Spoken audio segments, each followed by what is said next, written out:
SportsMatters TV, bringing the sports home. Not too bad, how are you? Yeah, things are good. Cork is nice today. Some good weather, thank God. Yeah, it's nice outside, but won't be venturing out anywhere, so... I know, it's mad. Darren, I won't keep you long because I know you're busy. We'll take it back old school. Tell us about the first days, Ardmore Rovers. Obviously, that's where it kind of all started for you. Tell us about them days. Yeah, Ardmore Rovers, local team back in Bray and Wicklow. Really just played because all my mates, from school and Gaelic team all played. Yeah. Grew up in the same area, so obviously back then parents get you out of the house, get you to go play football, keep you active, hopefully burn off some energy, so it gives them a bit of peace and quiet. But no, it was fun. Had some good times there, and we had my age group particularly was a very good age group. Yeah, and like you, I think just before you left and you joined Charlton, did they put you into the Hall of Fame straight away?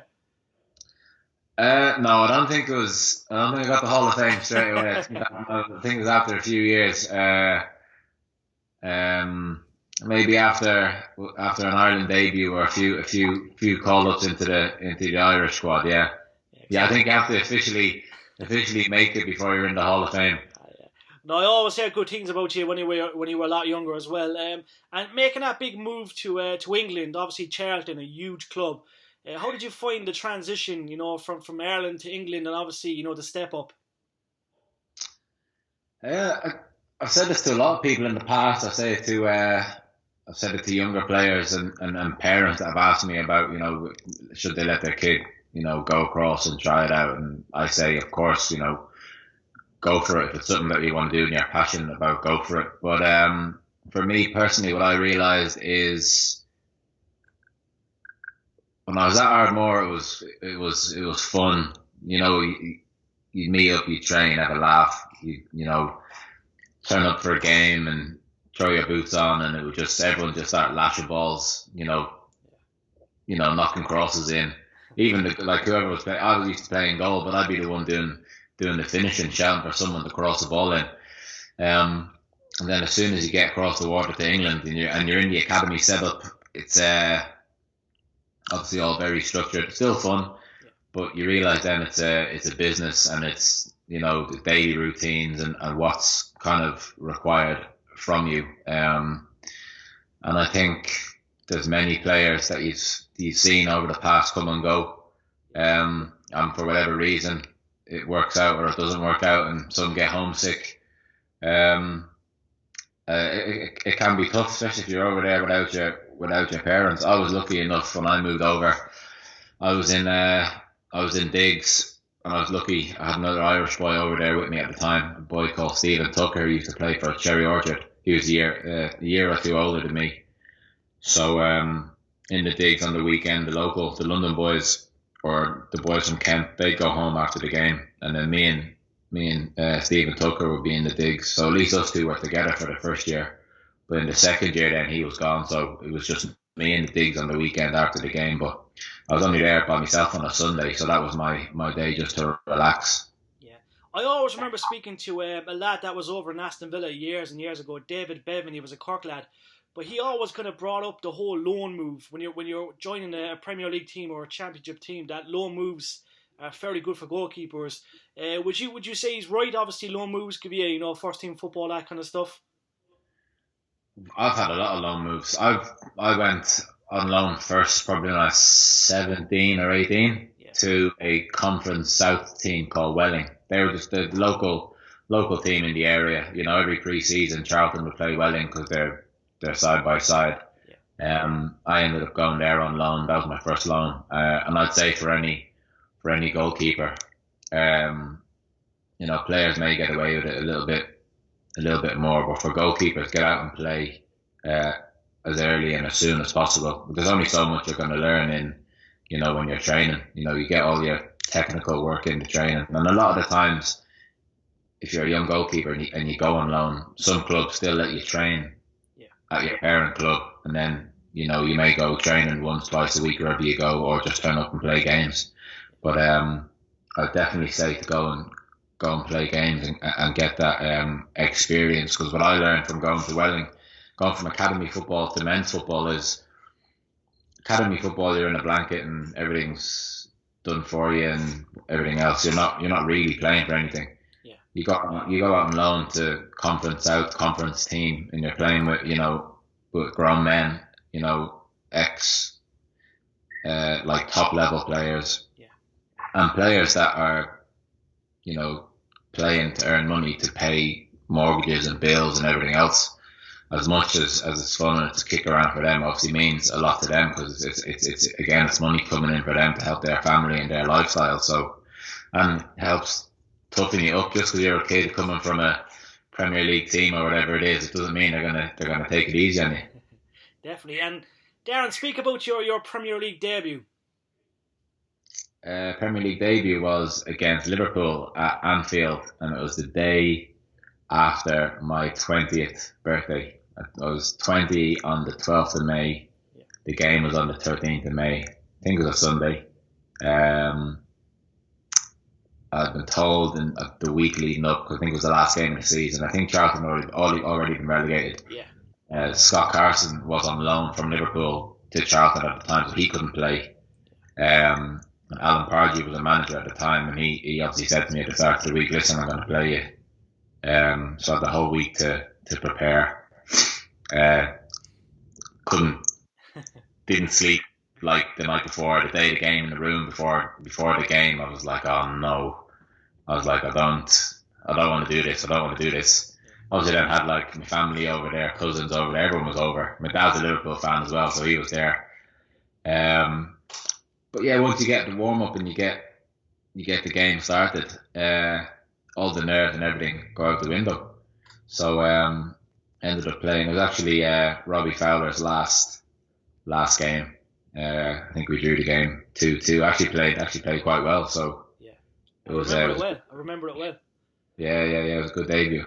They were good days. And you played with some awesome clubs. Obviously back at West Ham. I'm a Liverpool fan, but I've actually been over to the old Upton Park, and I'm a big fan of West Ham. What do the fans mean to you? Because obviously it's a huge club, and obviously great to be back there for you. It is. It's a massive club. Big change, obviously changing stadiums. The old stadium, the bowling ground, famous. Chicken Run. Teams hated going there. The atmosphere there, unbelievable. And they did play a big part in games. And helping us get through games. But then, obviously then moving to the Olympic Stadium,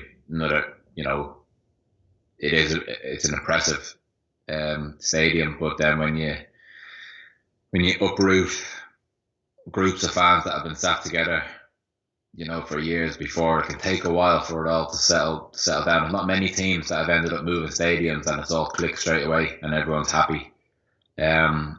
But it's an impressive stadium. 60,000 people there every week. Win, lose or draw. Passionate bunch. Not always the hardest to please, but as long as you're giving it your all, they're always there to back you and support you. And that's all you can ask for. Definitely. Now, speaking of international duties, you've over 40 caps. Obviously, you are number one. There's been a lot of changes the last few days. Obviously, it's unfortunate that we've seen Mick. His time's up, unfortunately, and Stephen's coming in. But what do you think of Mick? Obviously, Mick's a legend. Obviously, he was great to have around. Well, yeah, you just said there he's a legend, and you just touched on there. Actually, I spoke to him and I spoke to Terry Connor earlier today. Yeah. Just left it a few days, obviously, after it was announced. I wasn't gonna ring straight away, but just to say thank you, and again how enjoyable it was. And it's a shame that we're kind of not getting to finish off or put like a full stop underneath kind of the journey and what we've managed to achieve. No doubt, everybody's enjoyed the last 18 months under Mick and Terry, and nobody would have expected us to even be in with a chance of qualifying going into the last game. So, I think he did a terrific job. And again, nobody would have seen the current situation with the COVID-19 and everything turned out the way it had been. Maybe if the game would have been played in June, maybe he would have still been in charge for that game, and then you see what happens after that. But now we don't know when it can be played. October, November, it could be next March. Who knows? Fingers crossed it all sorts itself out. And obviously, Stephen Kenny's come in. He's done incredible in the League of Ireland. Obviously, he's doing fantastic. Like with the 21s, he's really made some players shine there. Do you think Stephen is, he's going to shine as a senior manager? Yeah, well, as you said, he did very well with. He did very well in the League of Ireland. Again with the 21s, did well with them. Like you said, there's been some players that have got some great recognition from playing 21s football. Again, only time will tell. Me personally, obviously, I hope everything goes well and he does a brilliant job and we qualify. Again, look better on him, on us. Give everyone a boost. And also, being that he's worked with the 21s, he'll know them players then to bring them through for the future. They obviously would have played under him before, so they'll know how he wants to play. Now it's just a case of kind of when we can all get together with him and get to know him, he gets to know us, get to know how he would like to play, and kind of, I suppose, like most, when you change managers, you kind of have to get used to the changes. Definitely. Looking forward to the future, of course. And we have to speak, Darren, obviously the academy, you're flying at the moment. You're in 5 places in Leinster at the moment. You were due to come to Munster, obviously, this year, but things have changed over COVID-19. How are you finding that so far? Obviously, giving back to the goalkeepers across the country. It's a fantastic thing to have. I'm loving it. It's just a shame, like I said, with the COVID-19, that everything's kind of been put on hold and we can't kind of give anyone a specific date on when everything can start back up again. But again, it's probably something I've always wanted to do since, like, when I was younger. I remember there was a school of excellence that I went to probably one evening a week on a Monday night down in the Carlisle grounds where Bray Wanderers play in Bray. There's probably about 10 or 12 of us that went down there, and for me that was brilliant because I was training with other keepers from other teams that I play against, or maybe that were a year or two older than me, and obviously getting to do different kind of drills, and I wasn't used to that. So again, that's kind of what I'm trying to do with the academy. Start everybody off young, get all the techniques and everything else in place, kind of from an early age, and just kind of get regular kind of goalkeeping. And as well as that, it's good habits and trying to prepare the kids to kind of know what to expect in the football world, because it can be quite harsh and ruthless at times. Who's to say? You have a 12-year-old. Someone says, "Nah, listen, you're not good enough, or you don't get a game, or whatever else," and then that same 12-year-old, when he's 18, he's across the water playing somewhere else. But listen, I'm enjoying it. I get over as much as I can. It's harder, obviously, last year in the championship when you play every Saturday, Tuesday. Yeah. But trying to get to each venue as often as possible, and get a bit more kind of hands-on and get more involved. No, we can't wait. Hopefully we see you guys in Cork soon. I know it was scheduled, I know Munster was in the pipeline, but fingers crossed we can make that happen maybe, next year or towards the end of the year. It's definitely something I'm looking at. I do want to spread it around, because again, and as well, I'll probably get more joy if there's one kid out of the whole academy that manages to get the chance to go across the water and do, pursue the dream of playing football, and as well as obviously keeping the kids busy and training. It'll also hopefully give them a chance of having a kind of an insight of the life of a professional. No better man to do that. We have 3 quick questions, Darren. Aaron wants to know, what was it like being around Shay Given, and did you learn much from Shay himself?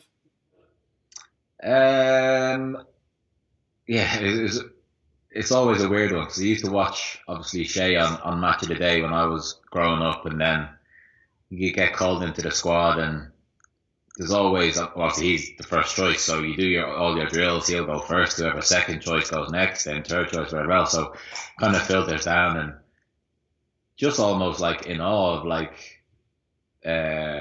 watching him go through the drills, and everything just seemed to be perfect. Yeah. And obviously I was probably 17, 18, 19 at the time, so still trying to perfect my technique, and wasn't used to international football, because that's another step up completely from club level. Yeah. But over the years, what I've always tried to do is take little bits and pieces from different goalkeepers and see if it works with my game. Now, me and Shay aren't far off height wise. He's obviously up there, one of the best ever to be in the Premier League. So to have the chance to actually train alongside him and just ask him questions, even at the Euros when I was playing the Euros, to have him there for his experience was massive for me. Awesome. Emmett said, as a young lad, who was your favourite goalkeeper? Who inspired you to be a goalkeeper? Well, I had 3 of them growing up. Shay Given was one, Peter Schmeichel was another one, and then David James was another one. So they were the 3 goalkeepers that I would look out for and always try and catch the games on telly and watch as often as I could. Now, by the time I got to what I used to do when I got to Charlton, when I was in the academy, I used to get to the first team games early, and I used to go and sit up in the stand, and I used to try and watch different goalkeepers warm ups. Again, just because it was my position, and depending on who the goalkeeper was, I'd be very interested to see, what their warm up is, what do they do, and some were really intense, some were really relaxed, some, never cracked a smile, some didn't stop laughing for the whole warm up. It really just depends on what works for you. But that's just something I did as a youngster in the academy. But yeah, Shay, Peter Schmeichel, and David James would have been my 3 growing up. An awesome trio. And last of all, Justin said, are you keeping an eye on Cork's Caoimhín Kelleher? Caoimhín's been in a few squads with me before anyway. Yeah. So again, it's hard to keep an eye on. I don't obviously follow Liverpool TV, so I don't get to see any of the 23s games or whatever else that he plays in. But obviously, when we are away and the 21s are playing, we do get to see the games. We get them streamed when we're in the hotel. Any of the cup games he's played for Liverpool, I've watched. And again, it's just, I'm sure he's probably itching and desperate himself to get out and play some games. But he's in the position where he's, I think, is he 3rd choice at the club, and they want him around. Again, it's not a bad thing when you're winning everything and you're picking up medals. It's not a bad thing, but. From what I've seen of Caoimhín in training, he's brilliant talent. Definitely one for the future. And let's just hope he can go and get some game time somewhere. But along with Caoimhín, you got Gav Bazuna, you got Mark Travers, you got Kieran O'Hara. There's some great young some very good young goalkeepers with great potential out there. So the future's looking bright. Definitely is. Hopefully they don't progress too quick, because I still have a few more years I want to play for. So at least another 6 or 7. You're only a young fella there. You're only a young fella. 30s. Yeah. I'm the same age as yourself, so we're young. We're fresh. Still, yeah. Well, I'll happily take another 6 or 7 years. No bother. Not a problem. I think David James is 41, 40. So look, not a bother to you. David James, Brad Friedel. To get to 41, 42. Let's see. Not a bother. Darren, we're going to make sure that we plug the Academy all the way through. It's going to be incredible. Stay safe, my man, and thank you for speaking to us. No, listen, thank you. Thank you for taking the time to speak to me, and the same to you. Stay safe. And stay well, and speak again soon if you want. Not a problem. Yeah. And I'll be over for a game. I love West Ham, as I said. If I wasn't a Liverpool fan, I'd be a West Ham fan. So I'll see you at some stage. Well, listen. Hopefully, it all starts up soon, and we get to finish the games, because we need some points quickly. So hopefully we can get back training even soon, and get things back underway. But if you manage to get over to a game, when I come to a game, let me know. No problem there. I will do, my man. I appreciate it very much. No worries. I'll see you soon, bro. Thank you. Take care. Have a great evening.